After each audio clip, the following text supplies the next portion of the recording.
Good morning student.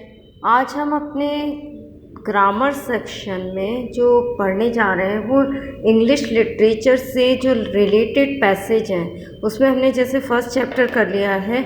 जो exam में extract पूछे जाते हैं चैप्टर से रिलेटेड वो हम रीड करेंगे और उनमें क्वेश्चन किस तरीके से पूछे जा सकते हैं वो हम पढ़ेंगे। तो यहाँ हम सबसे पहले a letter to God first chapter से रिलेटेड 2 एक्सट्रैक्ट सॉल्व करेंगे। फर्स्ट एक्सट्रैक्ट है हमारा चैप्टर के बीच में से, so in order not to shake the writer's faith in God, the postmaster came up with an idea. Answer the letter, but when he opened it, it was evident that to answer it, he needed something more than goodwill, ink and paper, but he stuck to see resolution he asked for money for his employees. He himself gave part of his salary, and several friends of his were obliged to give something for an act of charity. ये जो passage है ये आपको कहाँ से लिया है? आपकी बुक में से लिया है और इसमें आपसे क्वेश्चन इसी जो पैरा है इसी के अकॉर्डिंग पूछे जा सकते हैं, जैसे कि आपने 9th में भी पढ़ा है।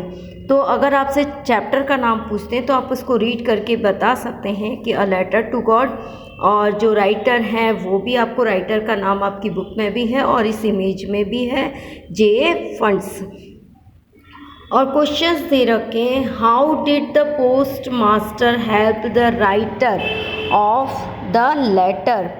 जिसने ये लेटर लिखा था तो पोस्ट मास्टर ने उसकी मदद करने की किस प्रकार से मदद की थी। नेक्स्ट क्वेश्चन है, the postmaster was touched to see the faith of writers in God. जिसने लेटर लिखा था उसको एक टच कर गया था कि उसका ईश्वर पर किस तरह से विश्वास है। तो ये ट्रू है या फॉल्स है, आपको बताना है कि ये लाइन जो लिखी गई है ये राइट है या रॉन्ग है। क्वेश्चन नंबर सी आपसे पूछा है, the post master ask money from.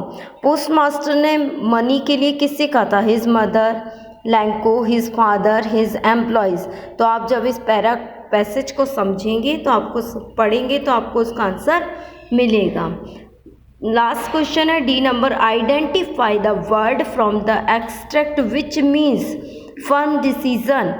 तो एक इसका जो आइडेंटिफाई करना है कि इस वर्ड का मीनिंग क्या है जो फॉर डिसीज़न लिया गया है, यहाँ पे फर्म डिसीज़न का मीनिंग बताना है।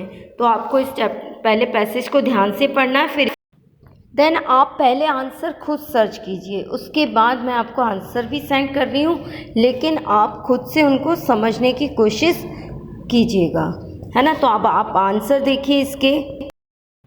फर्स्ट क्वेश्चन जो था आपका, how did the postmaster help the writer of the letter. जो लेटर का राइटर था उसकी मदद कैसे की थी? तो the postmaster ask all the people around to contribute from their salary.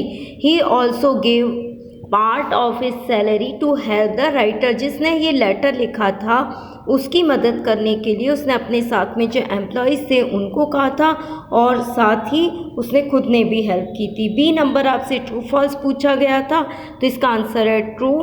C number का क्वेश्चन है, उसने अपने मदद के लिए किससे कहा था? तो आंसर है हिज एम्प्लॉयज़, जो एम्प्लॉयज़ थे उनसे कहा था। और जो फर्म डिसीज़न का मीनिंग होता है रिसॉल्यूशन, किसी चीज़ का सॉल्यूशन निकालना। और इसी के साथ आप चैप्टर का नाम और राइटर का नाम भी याद रखेंगे, क्योंकि एक्सट्रैक्ट आपसे चैप्टर से रिलेटेड अदर भी पूछे जा सकते हैं। अब आप एक और एग्जाम्पल देखेंगे। The moment of the letter fell into the mailbox, the postmaster went to open it. It said, God, oh, the money that I asked for only 70 peso. Reached me, sent me the rest since I need it very much. But don't send it to me through the mailbox because the post office employees are not the bunch of Crocs, thank you. ये जो passage है, इस passage को आप अपनी जो मैंने passage दिए हैं इन बुक आप अपनी बुक में टिक करके रखिएगा।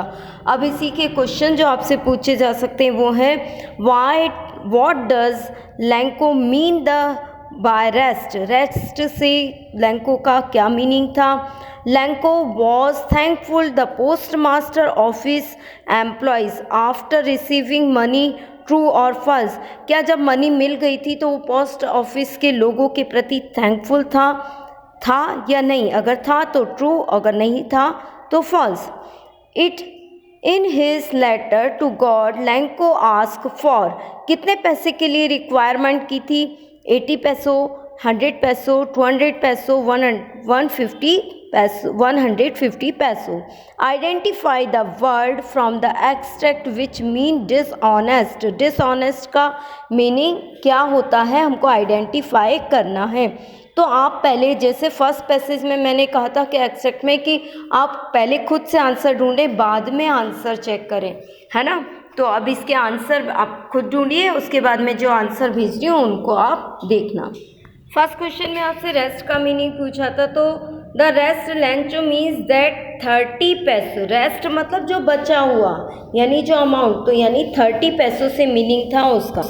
नाउ क्वेश्चन नंबर बी का आंसर है फॉल्स, क्योंकि उन्हें जो पोस्ट ऑफिस के एम्प्लॉयज़ थे उसके प्रति वो थैंकफुल नहीं था, क्योंकि उसे तो ऐसा लग रहा था कि उन्हीं ने उसके बचे हुए पैसे ले लिए थे। और अब सी नंबर का क्वेश्चन आपसे पूछा गया था कि लैंको ने कितने पैसे के लिए डिमांड की थी, तो 100 पैसों के लिए। और लास्ट डिसऑनेस्ट का मीन्स होता है क्रोक, जो कि आपको पैसेज में भी दिया हुआ है। तो आप इन पैसेजेस को आप एक्सट्रैक्ट को आप अपनी जो बुक है उसमें टिक करके रख सकते हैं और आप क्वेश्चंस जो है उनको नोट डाउन कर सकते हैं। Okay, now thank you.